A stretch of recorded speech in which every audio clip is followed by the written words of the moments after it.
আমি আপনার আয়নার ঘটনা দিয়ে আজকের এই এপিসোডটা শুরু করতে চাই। চলুন।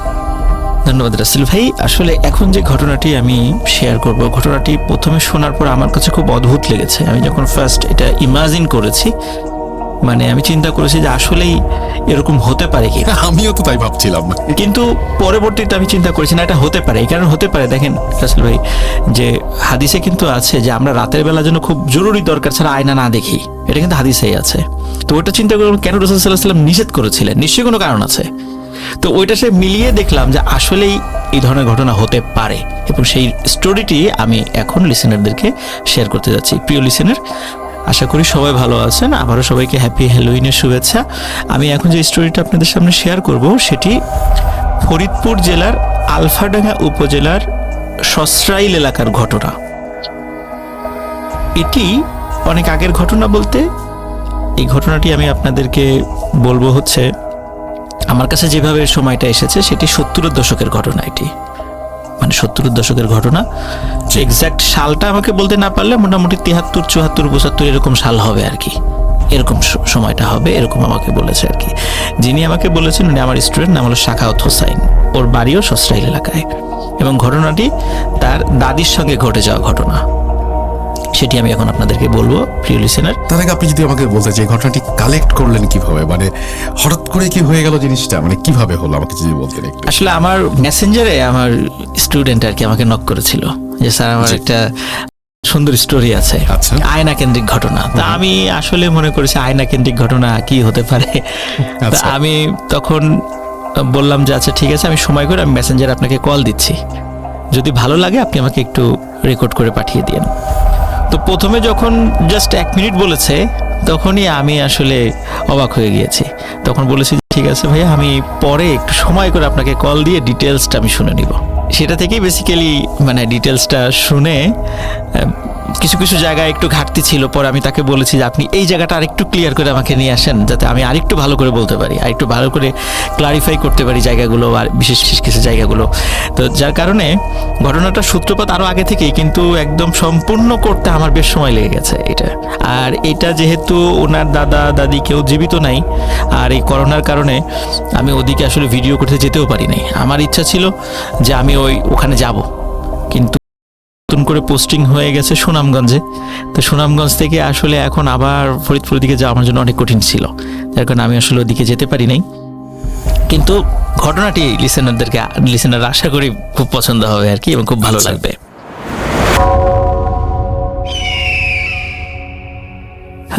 এখন যেখান থেকে সূত্রপাত সেখান থেকে বলি। সেটা হচ্ছে যে শাখাওয়াত হোসাইনের যিনি দাদা দাদি, ওনারা যেটা করেন, ওনারা হচ্ছে একটি মেলায় গিয়েছিলেন আর কি। সেই মেলাটি, যারা অত্র এলাকায় আছেন, মেলাটির নাম আপনারা শুনে থাকবেন, কারণ আমার বাবা কর্মসূত্রে এই আলফাডাঙ্গার কৃষি ব্যাংকে চাকরি করতেন, কৃষি ব্যাংকের অফিসার ছিলেন। এবং আমার প্রাইমারি স্কুলটা শুরু হয়েছিল কিন্তু আলফাডাঙ্গাতে। এবং আমি যখন খুব ছোট তখন কিন্তু সসরাইল এলাকার কাটাগড়ের একটা মেলা হয়, কাটাগড়ের মেলা। এই কাটাগড়ের মেলাটা খুব ঐতিহ্যবাহী একটা মেলা। আমি অনেক ছোটবেলায় গিয়েছি, এবং সেটা এত বড় যে কোনো বড় মানুষকেও যদি এক পাশ থেকে ছেড়ে দেওয়া হয় সে হারিয়ে যাবে সেখানে, এত বড় মেলা। আমি সেই ছোটবেলায়, অনেক ছোটবেলায় সেটা আমি দেখেছি আর কি। তো ঘটনা কিন্তু এই কাটাগড়ের মেলা থেকে সূত্রপাত। শাখাওয়াত হোসেনের দাদা দাদি ওনারা কি করেছিলেন, ওনারা মেলায় বেড়াতে গিয়েছিলেন। তো মেলাতে তো স্বাভাবিকভাবেই ওই সময় কিন্তু মেলাটা ছিল একটা উৎসবের মতো, এখনও আছে সেটা, কিন্তু এখন হয়তো সেই আবেগটা নাই। কিন্তু ওই সময় কিন্তু বছর ঘুরে কয়েকদিনের এই মেলাটা অনেক আবেগ সৃষ্টি করতো। ওনারা মেলায় যান, মেলায় যাওয়ার ঘুরতে ঘুরতে ঘুরতে ঘুরতে বেশ কিছু জিনিস, ছোটোখাটো জিনিস ওনারা কেনেন। কেনার পরে ওনাদের ঘরের জন্য একটা আয়না দরকার ছিল, রুমের মধ্যে একটা আয়না দরকার ছিল। তো ওনার দাদি তার দাদাকে বললেন যে একটা আয়না কেনার দরকার। তো বললো ঠিক আছে, মানে চলো যাই। কিন্তু মেলায় তো আসলে ফিক্সড এক এক জায়গায় এক একজন পসরা সাজিয়ে বসে, অনেক জায়গায় ঘুরতে হয়। তো ঘুরতে ঘুরতে ঘুরতে ভালো তেমন পছন্দসই কোনো আয়না পাওয়া যাচ্ছিল না। তখন যেটা হয় সেটা হচ্ছে যে একটা পাশে একটি বড়, মানে একটা বাবরি চুল বলতে যে চুলে জট পাকানো, দাড়িতে জট পাকানো একজন লোক অনেক ধরনের কিছু পুরাতন খেলনা নিয়ে বসেছে। তখন ওইখানে একটা কাঠের আয়না ওনারা দেখতে পান, বেশ বড় সড়ো আয়না। ওখানে যাওয়ার পরে আয়নাটা দামাদামি করে খুব কম দামি উনি কিনে নেন। এটা একদম স্বাভাবিকভাবে কাঠের আয়না, চিন্তা করছে এটা ভালো টেকসই হবে আর কি। ওই চিন্তা করে ওনারা আয়নাটা কিনে বাসায় নিয়ে আসেন। বাসায় নিয়ে আসার পরে ওনাদের শোবার ঘরে এটা লাগিয়ে দেন। এটা ছিল ফার্স্ট ঘটনা। এরপর থেকে ঘটনাটা শুরু আর কি। এরপরে যে ঘটনাটা শুরু হয়, প্রথম দিকে সেটা হাস্যরস দিয়ে সেটা শুরু হয়। সেটা কিভাবে, যে ওনাদের পাশের বাড়ি একটা অনুষ্ঠানের দাওয়াত আছে, সাখাওয়াত হোসেনের দাদি, দাদা, আরও যারা আছেন বাড়িতে তারা বের হবেন। এখন তার দাদি একটু মোটামুটি রেডি হয়ে বের হয়েছেন, সবাই অট্ট হাসিতে ফেটে পড়েছে। কি ঘটনা? তখন বলতেছে যে সাখাওয়াত সাহেবের যে দাদা, উনি বলতেছে, এই তুমি কপালে টিপ কোথায় লাগিয়েছ? বলে, কেন টিপ কপালে লাগিয়েছি? বলে, তুমি দেখো তো, এই একটা আয়না নিয়ে আসো, দেখাও ও টিপটা কোথায় লাগিয়েছে। সবাই হাসি তামাশা করতেছে। তখন একটা আয়না এনে উনি নিজেই দেখে টিপটা আসলে উনি কপালে লাগান নাই, উনি কপালে না লাগিয়ে ওনার থুতনির এখানে লাগিয়েছেন। এইটা তো সবাই অট্ট হাসিতে ফেটে পড়ে যে এরকম তো পাগল ছাড়া কেউ করে না। প্রথম দিন, পরবর্তী উনি আবার সেটা ঠিক করে আবার অনুষ্ঠানে যান। এরপরে আর একদিন উনি বাইরে বের হবেন, তখন আবার সবাই হাসাহাসি শুরু করেছে যে সবাই দেখে যে উনি লিপস্টিক যেটা ঠোঁটে লাগাবেন ওটা উনি কপালে ঘষেছেন। এটা সবাই হাসাহাসি করে। পরে আর একটা আয়না এনে দেখা যায় যে আসলেই উনি দেখেন যে উনি ঠোঁটে এটা লাগান নাই, উনি লাগিয়েছেন কপালে। এখন ওই বাড়ির লোকজন চিন্তা করে যে এই মহিলার মাথায় সমস্যা আছে, তা না হলে তো টিপ থুতনিতে লাগানোর কথা না, লিপস্টিক তো কপালে ঘষার কথা না। সবাই চিন্তা করে মাথায় সমস্যা আছে। প্রথমে হাস্যরস দিয়ে শুরু হয়, কিন্তু এটা আস্তে আস্তে সিরিয়াস দিকে যেতে থাকে এবং এই ঘটনা বারবার ঘটতে থাকে। কিন্তু সাখাওয়াত সাহেবের দাদি কিছুতেই বুঝতে পারছে না যে আসলে কেন এটা হচ্ছে। উনার কথা হচ্ছে যে আমি তো আয়নায় ঠিক দেখেই লাগাইলাম ঘরে, এখন এরকম হবে কেন? এরকম তো হওয়ার কথা না। কিন্তু আশেপাশের লোকজন বলছে যে ওনার মাথায় সমস্যা আছে, তা নাহলে তো এরকম পাগলামি করার কথা না। ওই দাদির পরিবারের লোকদেরকে ডাকা হয়, ডেকে সালিশ বসানো হয় যে তুমি পাগল মেয়েকে বিয়ে দিয়েছে কেন? বলে যে না, সে তো পাগল না, এরকম তো কিছুই না, এখানে তো ভালো ছিল। এবং শুধু তাই না, সাখাওয়াত ভাইয়ের দাদার আত্মীয় স্বজনরাও ওই দাদির এলাকায় খোঁজ খবর নিয়ে দেখেছে না, সে তো পাগল ছিল না কখনোই, সে তো ভালোই ছিল। তো এখন সবাই চিন্তা করে যে এনার উপর কোনো জিন পরির আসর পড়েছে কিনা, এই চিন্তা করে কিছু কবিরাজ দেখানো হয়।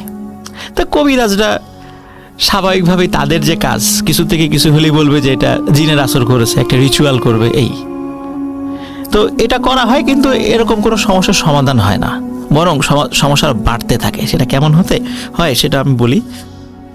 দেখা যায় যে সাখাওয়াত ভাইয়ের দাদির মাথাটা স্বাভাবিক থেকে আস্তে আস্তে বড় হওয়া শুরু হয়েছে।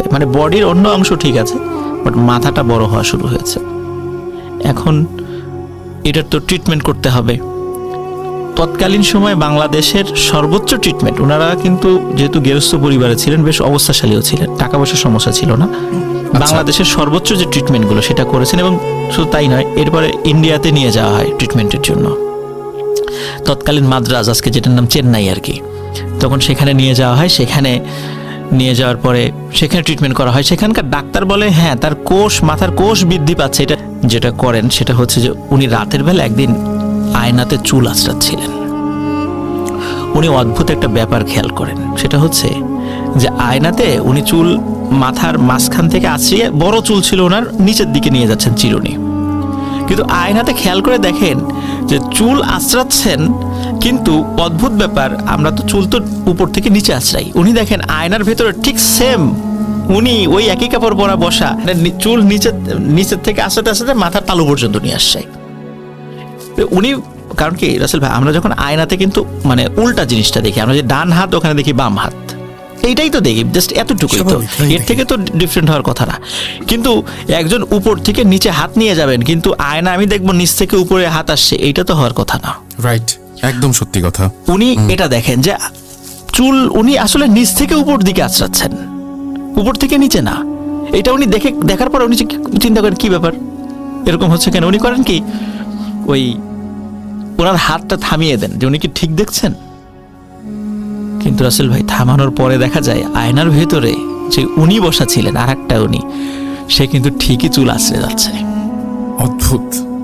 সে ঠিকই চুল আশ্রে যাচ্ছে এবং নিচ থেকে উপরে, উপর থেকে নিচে না, সে নিচ থেকে উপরে চুল আশ্রে যাচ্ছেন এবং খানিকক্ষণ তাকিয়ে থাকেন এবং উনি দেখেন ওইভাবে চুল আশ্রে যাচ্ছে এবং একটা পর্যায়ে ওই আয়নার ভেতরের ওই মূর্তিটাও চুল আশ্রানো থামিয়ে দেয়। থামিয়ে দিয়ে সে কি করে, মানে ভেতর থেকে মাথাটা কাছে নিয়ে আসে, মানে তাকে দেখার জন্য আরো কাছে চলে আসে। তখন উনি মারাত্মক ভয় পান। ভয় পেয়ে উনি চিৎকার দিয়ে বাইরে চলে যান। তখন তো রাত খুব বেশি না, 8টা সাড়ে 8টা বাজে আর কি। তখনও বাড়িতে লোকজন জেগেছেন। গ্রামে তো তাড়াতাড়ি ঘুমিয়ে যায়, জি, কিন্তু তখন অনেকে জেগেছিলেন। ওনার হাজবেন্ড উঠানে ছিলেন, গল্প করছিলেন ওনার অন্যান্য আত্মীয় স্বজনদের সাথে। তখন বলে যে তাড়াতাড়ি ভিতরে আসো দেখো। তখন সবাই ভিতরে আসে, দেখে আয়নায় কিছু নাই। মানে কি হয়েছে উনি সব ঘটনা বলেন। তখন মানে উপস্থিত যারা ছিলেন তারা কেউই এই বিষয়টার বিশ্বাস না করে বলে যে এর মাথা পুরোপুরি খারাপ হয়ে গেছে, একদম খারাপ হয়ে কারণ গেছে, এমনিতেই তো right? এই বিষয়টা একটা রোমার তো ছড়িয়েছিল। এটা আরো বেশি পাকাপোক্ত হয় আর কি, মানে ওনার কথা কেউ বিশ্বাস করেন না। রাতের বেলা উনি যখনই আয়নাতে বসতেন, এরপর একটু ডিফারেন্ট ঘটনা ঘটা শুরু করে। সেটা কেমন, যে ওই সাখাওয়াত ভাইয়ের যে দাদি, উনি যখন আয়নাতে বসতেন, বসার পরে কখনো দেখতেন যে উনি মানে চুল মানে আঁচড়ার পরে উনি বাঁধছেন, ফিতা দিয়ে চুল পিছনে বাঁধছেন বা বেনি করছেন ঘুমানোর আগে। কিন্তু আয়না থেকে যখন উনি উঠে চলে যাবেন, আবার আয়নার দিকে তাকালে দেখে ওনার চুল খুব এলোমেলো হয়ে খোলা আয়নাতে। আচ্ছা, কিন্তু মাথায় হাত দিয়ে দেখে না চুলের বেনি বাঁধা আছে। আচ্ছা, এগুলো দেখে উনি খুব ভয় পান। ভয় পাওয়ার পরে ওনার হাজবেন্ডকে যখনই দেখেন, ওনার হাজবেন্ড আয়নার সামনে এসে দেখে কিছু নাই। আচ্ছা, ইন্টারেস্টিং। তারপরে কি করা হলো যে ওনার পরিবার থেকে, মানে সাখাওয়াত ভাইয়ের দাদার পরিবার থেকে বলে যে এই বউকে রাখা যাবে না, সোজা কথা, ওকে, একে বাপের বাড়ি পাঠায় দাও, এই পাগল বউ আমরা রাখবো না, সোজা কথা। এবং তাদের পরিবারকে ডেকে নিয়ে তার মেয়েকে বুঝিয়ে দেওয়া হয় যে এই যে নিয়ে যাও, আমরা ডিভোর্স লেটার পাঠাই দেবো, বা ডিভোর্সের যে প্রসিডিউরটা এটা আমরা করে দেবো। তো সে অনেক কান্নাকাটি করে, কিন্তু তার সেই গগন বিদারী আর্তনাদ আসলে কারো মন গলাতে পারে নাই। কারণ আসলে তার যে সিমটম বা তার যে অ্যাক্টিভিটিসগুলো প্রকাশিত হয়েছে, এটা যে কেউ পাগল বলবে। বলে যে তোমার পেছনে তো অনেক টাকা খরচ করেছি, তো এমন তো না যে আমরা হঠাৎ করে তোমাকে পাগল বললাম, আমরা তো অনেক জায়গায় ট্রিটমেন্ট করাইছি, সুতরাং এটা করে আসলে তোমাকে রেখে লাভ নাই। যাই হোক, তাকে পাঠিয়ে দেয়। পাঠিয়ে দেওয়ার 2-3 দিনের মাথায় একটা ঘটনা ঘটে রাসেল ভাই। সেটা হচ্ছে যে এই যে সাখাওয়াত ভাইয়ের দাদা, উনি ওনার রুমে একদিন রাতের বেলা একটা সালিশ শেষ করে, আমরা গ্রামে সালিশ বলি আর কি, তো সালিশ শেষ করে রাতের বেলা বাসায় ঢুকতে অনেক দেরি হয়ে যায়, রাত 12টা 1টা বেজে যায়। তো তখন তো ইলেকট্রিসিটি ছিল না। উনি হারিকেনের আলো জ্বালান। হারিকেনের আলো জ্বালানোর পরে উনি ড্রেস খোলেন। ড্রেস খোলার পরে উনি যেটা করেন সেটা হলো চিন্তা করেন আমি একটু আয়নাতে একটু চুল আশ্রয় আসি।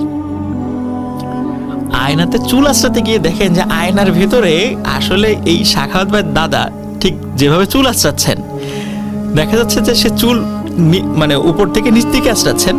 ওনারও চুল হালকা একটু বড় ছিল, কান বাবরি ছিল, কিন্তু আয়নায় উনি দেখছেন যে আসলে উনি নিচ থেকে উপর দিকে ওনার হাত যাচ্ছে, ঠিক যেমন তার ওয়াইফ যেটা বলেছিল তাকে। আচ্ছা, উনি তো চিন্তা করে যে কি ব্যাপার, এরকম হচ্ছে কেন। তো উনি তখন আবার ওই আশ্রানো থামিয়ে দেন এবং তখনও সেই ঘটনাটাই দেখেন যে ওই আয়নার ভেতরে থাকা যে উনি আছেন, সেও কিন্তু চুল আশ্রেই যাচ্ছে।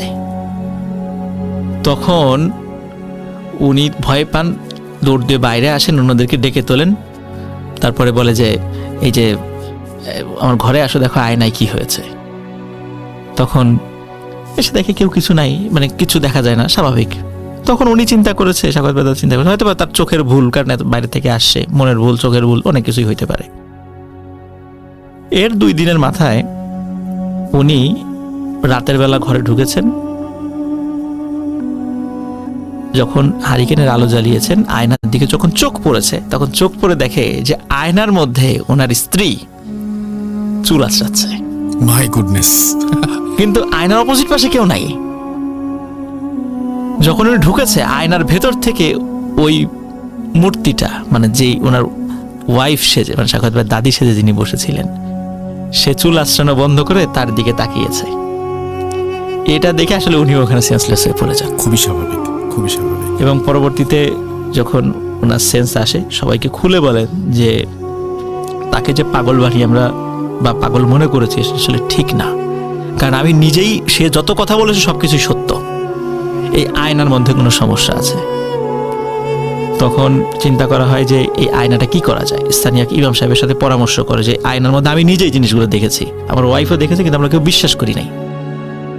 তখন বলে আয়নাটা ভেঙে ফেলতে হবে বা আগুনে পুড়িয়ে ফেলতে হবে। তখন সিদ্ধান্ত হয় এটা আগুনে পুড়িয়ে ফেলা হোক। আসলে ভাই অদ্ভুত ব্যাপার, এই আয়নাতে যখন আগুন ধরানো হয়েছিল, আয়নার চারদিকে যে কাঠের ফ্রেম, এই কাঠের ফ্রেম থেকে মানে দাউ দাউ করে আগুন জ্বললে কিন্তু সাধারণত কালো ধোঁয়া ওঠে না। না, মানে এই ছোট আয়নার ফ্রেম থেকে এত পরিমাণ কালো ধোঁয়া বের হয়েছিল, দাউ দাউ করে আগুন জ্বলছিল, মনে হচ্ছে পেট্রোল ঢেলে আগুন ধরাই দেওয়া হয়েছে। দাউ দাউ করে আগুন জ্বলছিল এবং ব্যাপক পরিমাণ কালো ধোঁয়া উড়েছিল। সবাই সেটা দেখেছিল, সেখানে উপস্থিত সবাই সেটা দেখেছিল। এবং আয়নার কাঁচ নষ্ট হয়ে গিয়েছিল। পরবর্তীতে এই ছাই এবং কাঁচ নদীতে ফেলে দেওয়া হয়, সেখানে নদীতে ফেলে দেওয়া হয়। পরবর্তীতে ওনার দাদিকে আবার নিয়ে আসা হয়। তখন সবাই ক্ষমা চায় যে আসলে বিষয়টা তো বুঝতে পারি নাই, কারণ এখানে যদি সাখাওয়াত ভাই দাদার সাথে ঘটনাটা না ঘটতো তাহলে তো আসলে কখনোই বোঝা যেত না যে আসলে ঘটনাটা কি ছিল। এবং এই আয়নাটা যিনি বিক্রি করেছিলেন তাকেও আর কখনো খুঁজে পাওয়া যায় না, কারণ মেলার সময় আশেপাশের অনেক গ্রাম থেকে বিভিন্ন আসে সেখানে। এখানে আসলে কে এসেছে, কে বিক্রি করেছে, এটা আসলে কোনো হদিস খুঁজে পাওয়া যায়নি। তো রাসেল ভাই, আয়নার এই ঘটনাটি ওই সময় এলাকায় মুখে মুখে ছিল। তো সাখাওয়াত ভাইয়ের দাদা দাদি এখন জীবিত নাই, কিন্তু সেই স্টোরিটি এখনো মানে তাদের পরিবার বা আশেপাশে মানুষের মুখে মুখে আছে। এটাই ছিল রাসেল ভাই আমার ফার্স্ট স্টোরি। ধন্যবাদ সবাইকে, ধন্যবাদ ভূত.com-এর লিসেনারদেরকে। ভূত.com-এর সাথে থাকুন। ধন্যবাদ। আপনাকে অনেক ধন্যবাদ আফরান ভাই। তবে আমি এইখানে কয়েকটা ইন্টারেস্টিং কথা বলবো। আমি জানি না যে আপনাকে এর আগে বলেছি কিনা, বাট আমার যখন এই ঘটনাটা আপনার শুনছিলাম তখন একটা জিনিস মনে পড়লো। আপনি মনে হয় জানেন, কারণ আমি এর আগে এই ঘটনাটা বলেছি। সেটা হচ্ছে যে আমি একদিন স্টুডিওতে বসে আছি, আচ্ছা এবং ওইখানে একটা ল্যান্ডফোন ছিল। আচ্ছা, ল্যান্ডফোন ছিল। তো আমি স্টুডিওতে বসে আমি ল্যান্ডফোনটা ইউজ করছিলাম, অনেকদিন আগের ঘটনা। এবং আপনারা নিশ্চয়ই আপনি দেখেছেন যে স্টুডিওর সাথে একটা যে কাচের একটা জানলা থাকে, জানলা দিয়ে এপাশ এবং ওপাশ, যদি এই পাশে টেকনিশিয়ান বসেন তাহলে ওনাকে দেখা যাবে। জি জি। তো এরকম একটা জায়গা ছিল আর কি। তো আমি যখন টেলিফোনটা ইউজ করছি, ঠিক ওই সময় আমার একটা শ্যাডো পড়েছে। আচ্ছা। এবং আমার কানে তখন ফোন, হঠাৎ করে আমি অবাক হয়ে লক্ষ্য করলাম যে শ্যাডোটা ঠিক তার দুই হাতটা ভাঁজ করে তার উপরে থুতনিটা রেখে, আমারই শ্যাডো কিন্তু আমার দিকে তাকিয়ে আছে। তো আমার কানে ফোন, আমারই শ্যাডো কিন্তু ফোন কানে দেওয়া অবস্থায় পড়ে থাকার কথা। এমন কোনো শ্যাডো আমি মানে দেখা সম্ভব না যে শ্যাডোটা আবার আমার দিকেই তাকিয়ে আছে। তো এই জিনিসটা না আমি মনে করেছিলাম মনের ভুল। আমি অনেককে বলেছি, অনেকবার মানে আমি আমাদের লিসেনারদেরকেও শুনিয়েছি, কিন্তু নিজে থেকে না ওইরকম ভাবে আমার মনে হয়েছিল যে কোনো একটা ঝামেলা হয়েছিল যার কারণে আমি ভুল দেখেছি। আজকে প্রথম আপনার এই ঘটনা শোনার পর আমার মনে হচ্ছে যে মেবি হতেই পারে যে সেদিন আসলে ওইরকম কিছু একটা ঘটেছিল। কি অদ্ভুত না ব্যাপারটা? এক্স্যাক্টলি রাসেল ভাই, কারণ আমি কিন্তু স্টোরিটা শুরুতে বলেছিলাম যে রাসূল সাল্লাল্লাহু আলাইহি ওয়াসাল্লাম তাহলে কেন রাতের বেলা আয়না দেখতে নিষেধ করেছেন। নিশ্চয়ই কোনো কারণ আছে, হয়তোবা সেটা কারণ এক্সপ্লেইন করা নাই, বা থাকলেও সেটা এই মুহূর্তে আমি জানি না, কিন্তু কোনো না কোনো কারণ তো অবশ্যই আছে। অবশ্যই আছে, অবশ্যই। এটাই। আপনাকে অনেক ধন্যবাদ।